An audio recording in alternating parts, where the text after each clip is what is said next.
picture that we were describing a while ago. Look at the Ford Explorer. Its windows are already blown out. This is the gunman after he came out of the bank. This is the first of two gunmen that shot it out with police, and we're showing you this again to give you an idea of the type of firefight that took place about 9:50 this morning, about 50 minutes after these bank robbers were confronted. Now, this by Commander Tim McBride is a takedown robbery. Phillips and Matasauranu pull into the Bank of America's north parking lot. While waiting for the bank to open, they both swallow the barbiturate phenobarbital, a muscle relaxant. 9 a.m. Bank of America is open for business.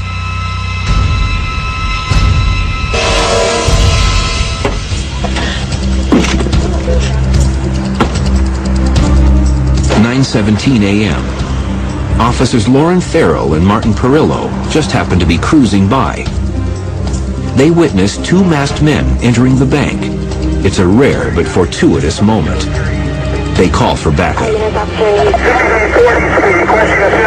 a possible 211 in progress at the Bank of America.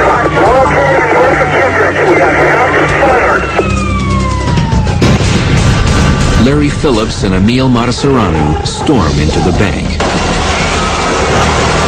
Armed with fully automatic AK-47s, they fire numerous rounds at the ceiling and order everyone to the floor. Definitely a takeover technique, but unlike anything that I'd ever seen. This particular branch had what we call bandit barriers in it, which are glass partitions that go from the counters to the ceilings. With their high-powered weaponry, they were able to shoot open the lock that gained access back there. Phillips forces the bank manager into the vault to fill their money bag.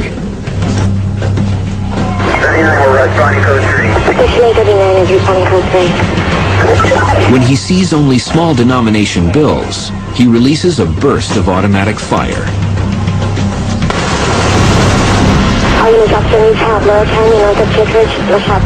Larry became immediately enraged and yelled out, "Where's the money? Where's the rest of the money? I know you have more money in this bank." And they didn't, because he altered the delivery schedule. Undaunted, Phillips heads to the bank's ATM machine for more cash. They tried to get the branch manager to open that ATM. Policies had been changed and the branch manager no longer had access to the ATM cash. This robbery is far from routine. It will become nothing short of a full-scale military battle. With three suspects inside, possible AK-47s and wearing ski masks and dark clothing. 9:25 a.m. North Hollywood, California. Two gun-toting maniacs, Larry Phillips and Emil Matasauranu, are violently seizing cash at a Bank of America branch. They're wielding AK-47s, among the deadliest of assault rifles. Outside, Los Angeles police officers from the North Hollywood and surrounding divisions arrive. They set up roadblocks and move civilians out of a potential strike zone. All officers were securing the perimeter and attempting to keep traffic from coming or going. 15 to 20 officers position themselves around the inner perimeter of the bank, known as the Circle of Fire. One of the officers is James Zaborovac, who's been out of the police academy for only 2 months. All the training was kicking in. I was thinking about policy and procedure, tactics. You're looking for tactical superiority. You're looking around you for structures that will provide cover if there is gunfire. Officer Zaborovan and his training partner, Stuart Guy, find cover behind a locksmith kiosk located across the street from the bank. They hunker down alongside detectives Tracy Angeles and John Krulak.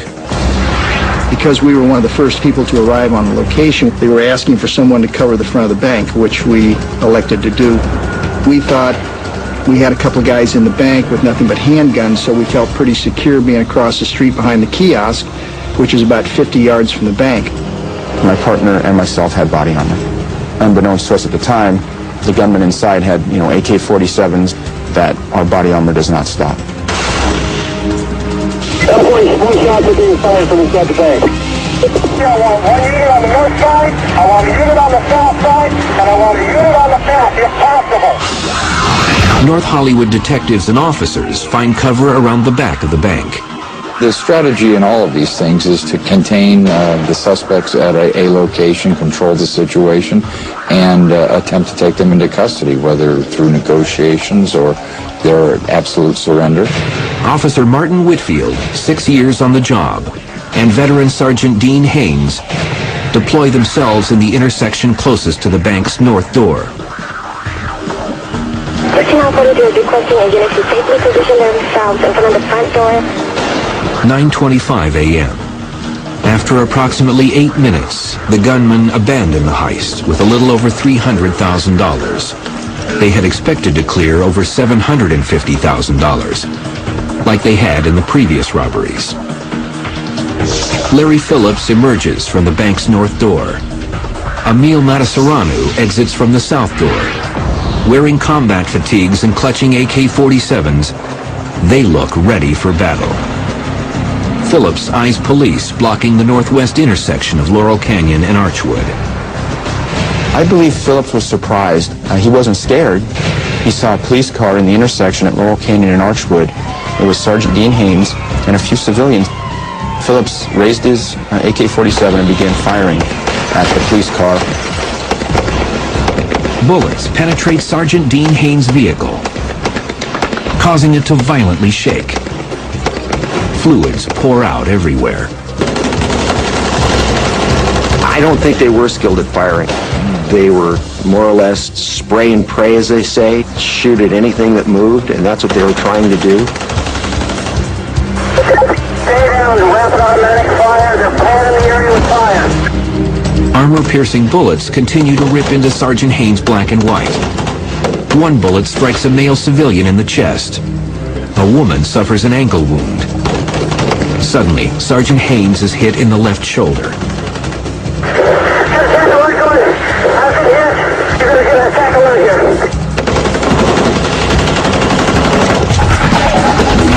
Matasauranu sprays fire in all directions. At the same time, Phillips targets the locksmith kiosk directly across the street from the bank. There, detectives John Krulak and Tracy Angelus, along with officers James Zaborovan and Stuart Guy, fire at Phillips, then quickly take cover. When Phillips turns his back, rookie James Zaborovan raises his 12-gauge shotgun and fires. 9 of my shotgun pellets hit Phillips. Phillips spins around. He unloads on the kiosk. They opened up on us with a 30-round burst. I immediately dived behind the key shack and had remembered that the detectives weren't wearing any body armor, and I crawled up on top of them to help shield them. Moments later, 2 of those bullets actually struck me. 2 armor-piercing rounds rip into Zaborovan's lower back and buttocks. It was like I was on fire. It was a very intense burning sensation. Tanya Bellard is one of 6 police dispatchers handling the barrage of frantic calls. The hardest part of that was for me was when they kept saying one officer is down here, one officer is down there. You think, okay, there's one officer, but they kept saying different places. And finally I said, you know, does anyone know how many officers are down? You know how many officers are down? We have one. And this guy who was shot, James Zaborovan, he screams, more than one, more than one. I was like, oh my God, they're just dead everywhere. Phillips runs out of ammo and reloads. Working on sheer adrenaline, wounded officer Zaborovan and the others attempt to find better cover. Phillips, he would take turns shooting from car to car. And what we would do, we would run from car to car. And those rounds were coming in one door, out the other. We were being hit by pieces of the car, the glass, and besides being wounded by bullets, we were actually cut and wounded by pieces of the car and asphalt as well. Detective Krulak receives a gunshot wound in the right ankle. At first, it felt like somebody just took and hit me in the ankle with a hammer. And with your adrenaline flowing, you're not really thinking about the pain. Both gunmen continue to spray the perimeter of the bank with deadly fire. It was actually the loudest weapon fired I've ever heard. You not only heard it, you felt it. If you've ever been around a jackhammer, you can actually feel the concussion against your chest. And already 150 feet away, we could smell it. Suspect Larry Phillips appears robotic. He's not going down after being shot numerous times. I knew we were outgunned because we don't have automatic weapons. The LA police officers try to apply lethal force, but their handguns and shotguns don't have the range or the ability to penetrate the suspect's body armor. The department had lobbied for patrol rifles, but the request was denied. Now they're outgunned in a war zone. Shots are still being fired to the rear of the bank. The tide of the firefight has quickly gone hardcore and lethal. The cops need the heavy guns. They need SWAT. 9:28 a.m. The first SWAT unit gets ready for battle. Their vehicles are equipped with soft body armor and military weaponry, including a .223 caliber M16 and the MP5. 4 of us in our own separate black and whites drove in line from the police academy. Right away, you're thinking, as we're getting information about our suspects, the way they're dressed, body armor. Phillips fires numerous rounds at Van Nuys traffic officer Martin Whitfield, who's located in the intersection near the bank's north door. A bullet suddenly shatters his right femur. Shrapnel pierces his arm and chest. Martin Whitfield was extremely vulnerable because when one of the robbery suspects saw him down, he continued to try to finish him off. Officer Whitfield drags himself 30 yards and finds cover behind a tree across the street from the bank. I'm losing conscience also.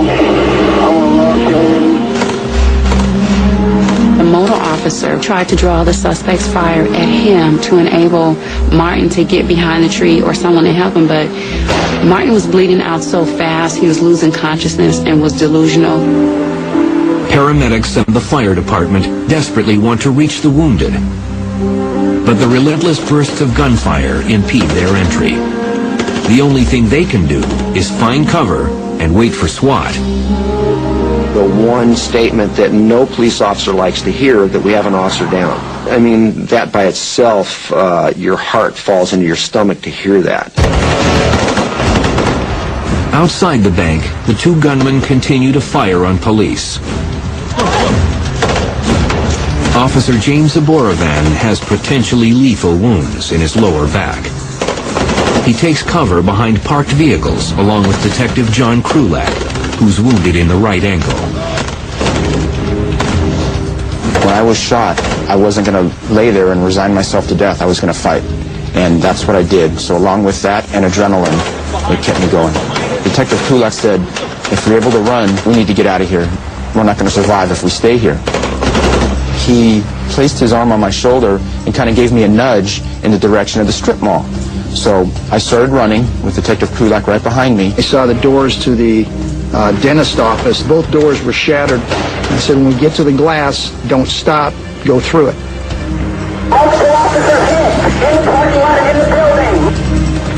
Dentist Jorge Montez watches the horrifying spectacle from his second-floor office, located directly across the street from the bank. Now the dentist hears screams outside his door.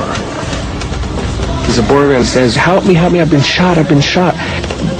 The fear in his face was so horrible, and I'm telling him, I can't find where you hit. And that's when he told me on the lower back. It was like a 7-inch gash, 2 inches wide, and there's just blood coming out of there. He's squirming, he's still trying to call for backup. I knew he was in a lot of pain. 2 of the bullets came in and out, but one of them went in and there was no exit sign. of anywhere, and that's the one that scared me the most. I didn't know if that bullet had gone into his liver and his kidneys and his lungs. I had no idea. That's where I was praying so much. Help me help this person so that he wouldn't die in my office. While Dr. Montez treats Officer Zaborovan, Detective Krulak maintains a tactical mindset. My concern was they saw us go into that building, so I wanted to make sure that I had that door covered. Krulak was saying that this shrapnel in his leg was sticking out and it was burning. He wanted me to take it out. I said, I can't take it out because I don't know if it's in your bone marrow, if it's just crossing an artery or a vein.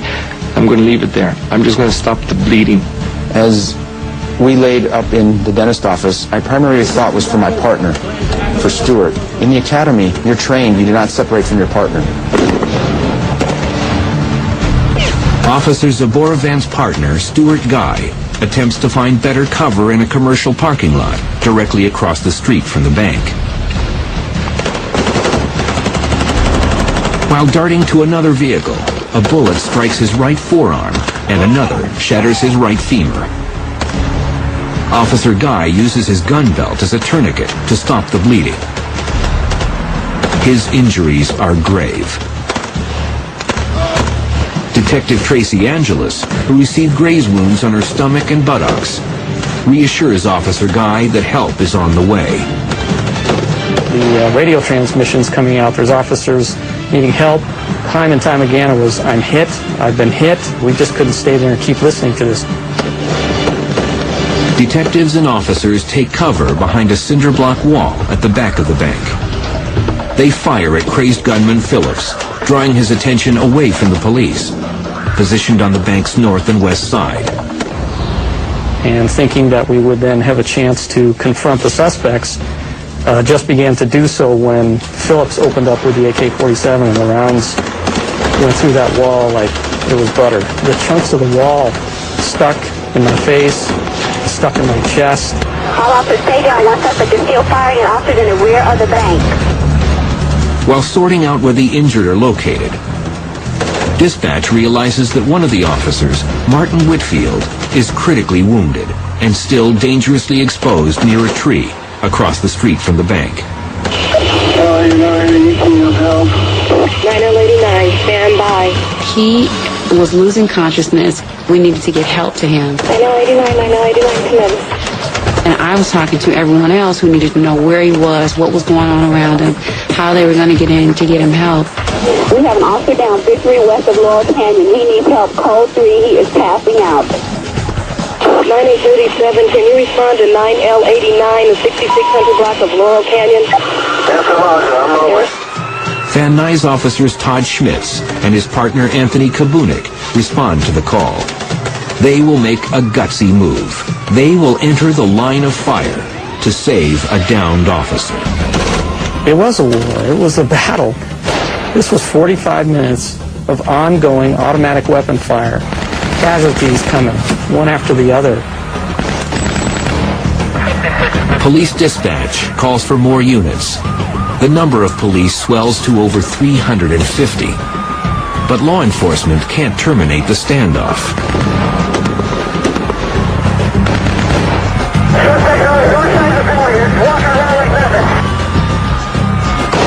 At 9:35 a.m., Matasoranu abandons the money bag and sits inside the getaway vehicle. I think they dropped the money because this was the first time they had been heavily engaged by anybody shooting back at them. One wants to leave and the other one's having too good of a time shooting, or maybe he tactically believes he needs to shoot some more before he tries to get away. Phillips even shoots at police and news helicopters.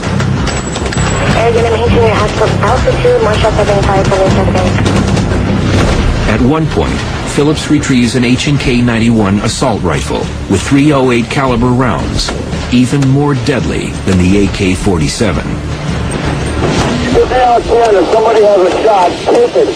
Suspect dead.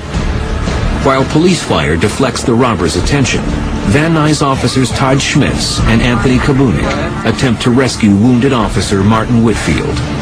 But as they enter the strike zone, they discover Officer Stuart Guy pinned down in the parking lot. There's Anthony Kabunik and Todd Schmitz lift Stuart into the back of the police car and backed out of that parking lot as fast as they could.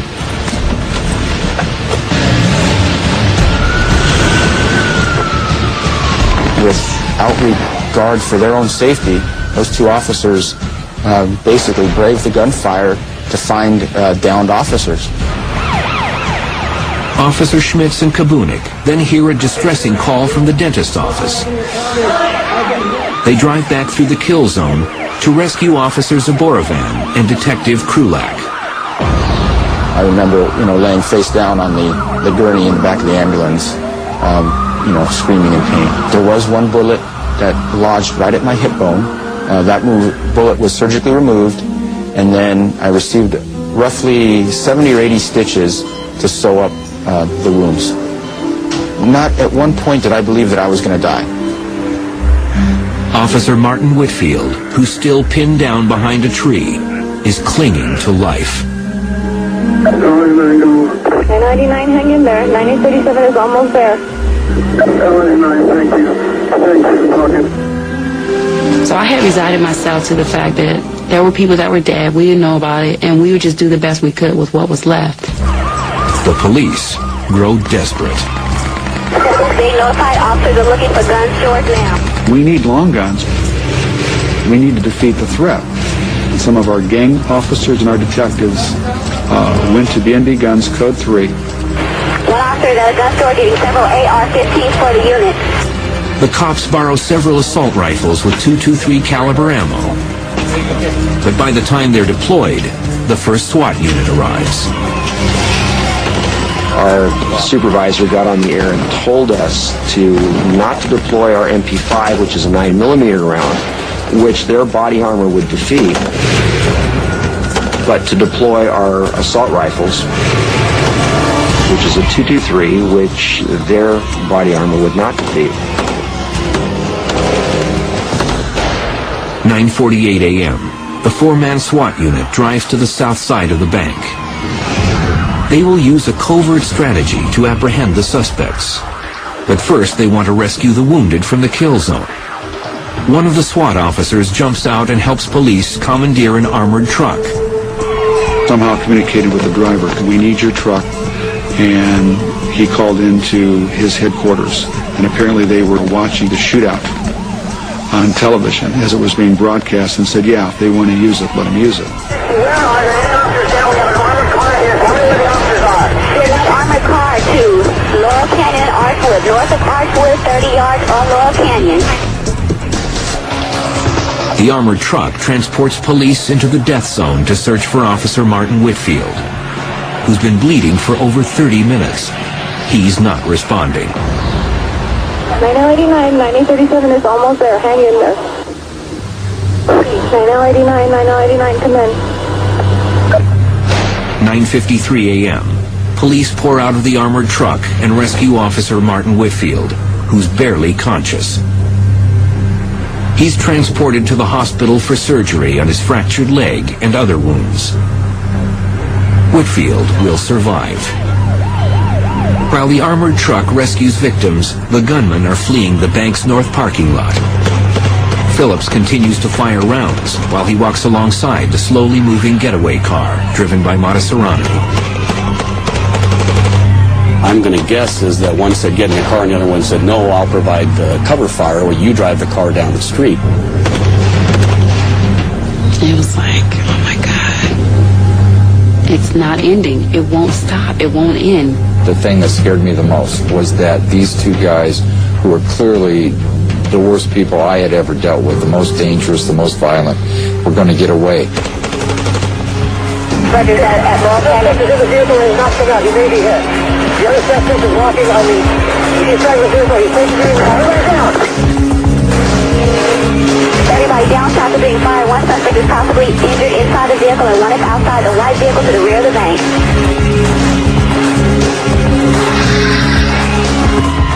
Phillips appears unfazed as officers shoot out the tires on the getaway car. We've got one suspect on foot.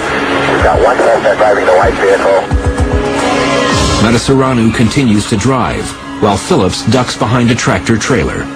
The suspect on foot is behind a long sailor rig. We left the backyard and we headed up the street to cut them off.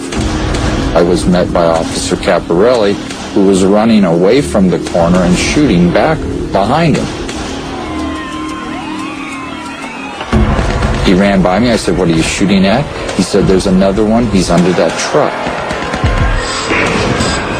I don't remember exactly what I told him, but that's at that last few moments when Larry Phillips was walking towards us. I said, this is it. I'm going to feel him hit me. I'm going to go down right here. And the second I turned, there was actually a fire hydrant right to my left, and I just jumped over the hydrant and I ran across the street.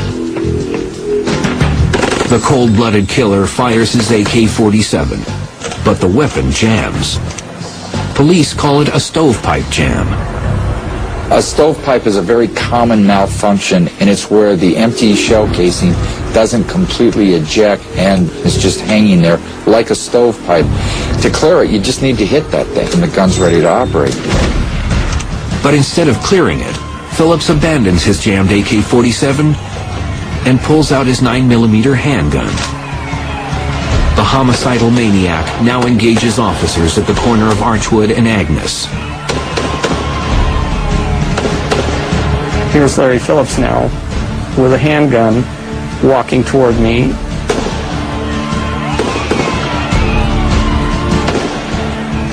We engaged each other again. When he came into view, the first thing I realized is he's got a handgun just like mine. That made me feel very relaxed, that now it's even, and I returned fire. Officers fire at Phillips. One round strikes his hand. He drops his gun. Then he picks it up, points it under his chin, and squeezes the trigger.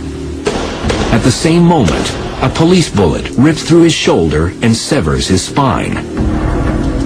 Do I wonder if any of my bullets hit him? Well, we know that something knocked the gun out of his hand. Could it have been one of my bullets? I like to think so. Did Phillips kill himself or accidentally pull the trigger? Larry Phillips had made the comment that he would never be taken alive. He lived up to what he said. I don't believe he was giving up. I believe that he was trying to reload that weapon one-handed. I think he accidentally pulled the trigger. I think he wanted to continue to fire, and he would take as many cops with him as he could. 9:53 a.m. One gunman is eliminated. The other is still on the run. Approximately 10 police and 7 civilians are injured. And now, one of the shooters, Larry Phillips, is dead. He shot himself under the chin, while a police bullet simultaneously severed his spine. I think the defining moment is when Larry Phillips went down. I think at that point we knew that we had the upper hand. The second suspect, Emil Matasauranu, still flees down a residential street. He suddenly exits the passenger side and blasts the area with automatic fire. Be advised, the suspect in the white vehicle is at lamp. He's out of the vehicle, he's shooting at civilians. The suspect is out of the vehicle at lamp shooting at civilians. Matasauranu then hobbles around to the driver's side. Police now believe he has been hit in the lower leg. The suspect is back in the white vehicle. He is now moving slowly eastbound between lamp and back. It was literally impossible to block every side street simply because of the sheer numbers of side streets and people that live in the area.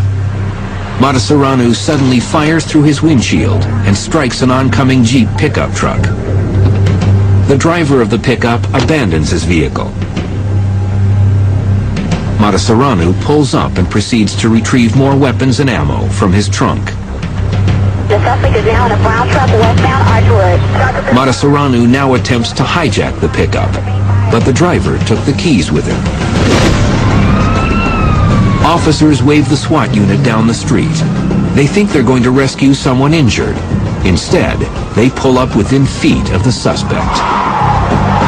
Matasauranu abandons the hijacked truck and fires at SWAT from the hood of his getaway car.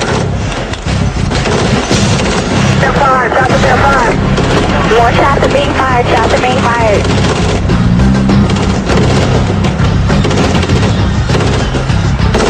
SWAT officers pummel rounds under 3 vehicles toward Mataserano's feet.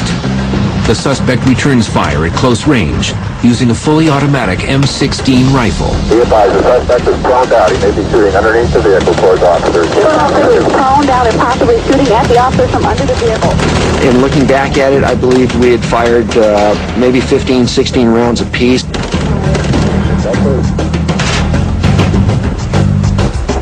After almost 2 minutes of intense fire, Mataserano drops his weapon. The SWAT unit carefully draws near the suspect.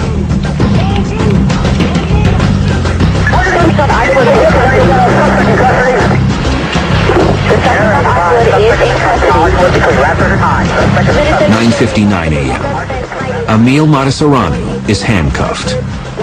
The nearly 45-minute ordeal is over. When the shooting stopped and we ran up to Mataserano, he was swearing at us. He was angry. He didn't seem to be in any pain. He just seemed to be real angry that he had lost. Mataserano will die before paramedics can reach him. We did request for paramedics to respond to our location, but we definitely didn't want to just let somebody lay there and die just because they are a suspect. And we also have to make sure that that area is safe.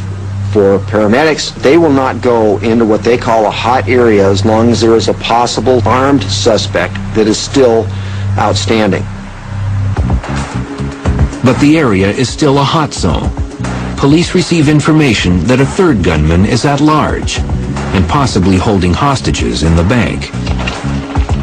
We topped our magazines off, reloaded our weapons, and went back to the bank to rescue those 30 people that were still in the bank. Several SWAT units storm the bank. They discover the suspects had locked the 30 employees and customers inside the vault. I'm very surprised not only they didn't kill anybody in the bank, but I'm very surprised that they didn't kill anybody during that whole incident.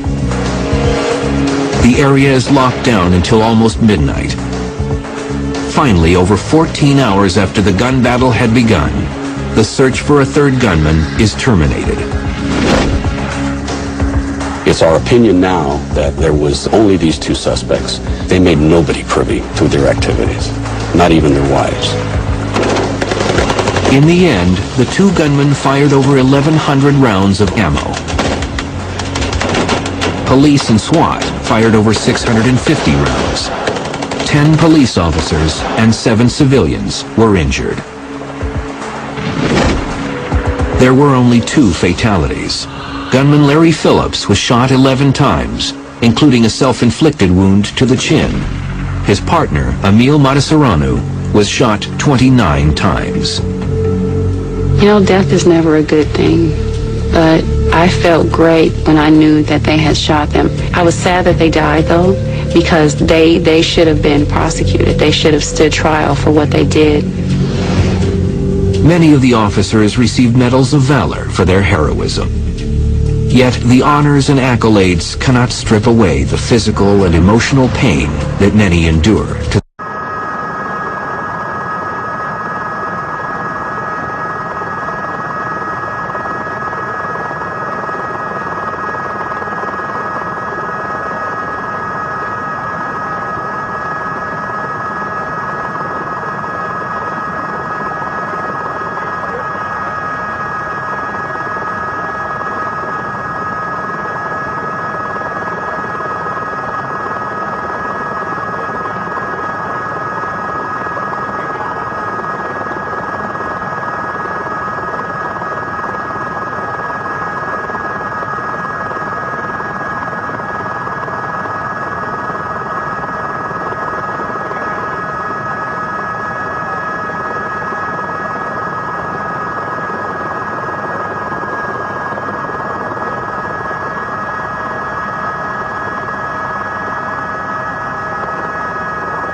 it would appear to me, what I see from the white vehicle, the way he's moving, the suspect may be hit and injured. I can't confirm that, but I think I saw him take some fire. He's firing at an air unit right now.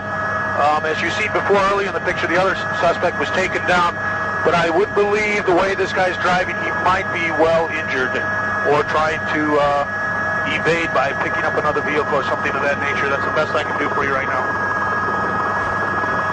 It appears like he's trying to coerce the other person to take his vehicle or some kind of discussion or something.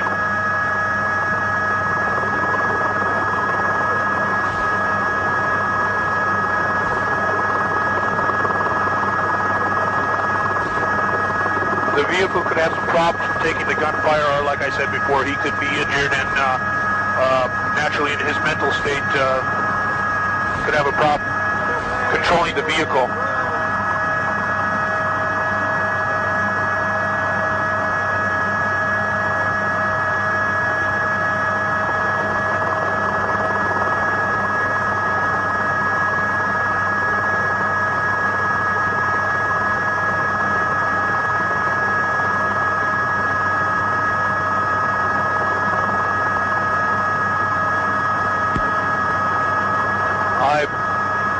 I can't confirm that, but that's, as you can see what I see, and it looks like that he's loading ammunition and other things into this vehicle and is actually taking it over at this time. He's going to have a little trouble now. There's an officer showing up, and as you can see, they are opening fire right now.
What I can see now, it doesn't look like he's too injured. He's definitely holding off the police.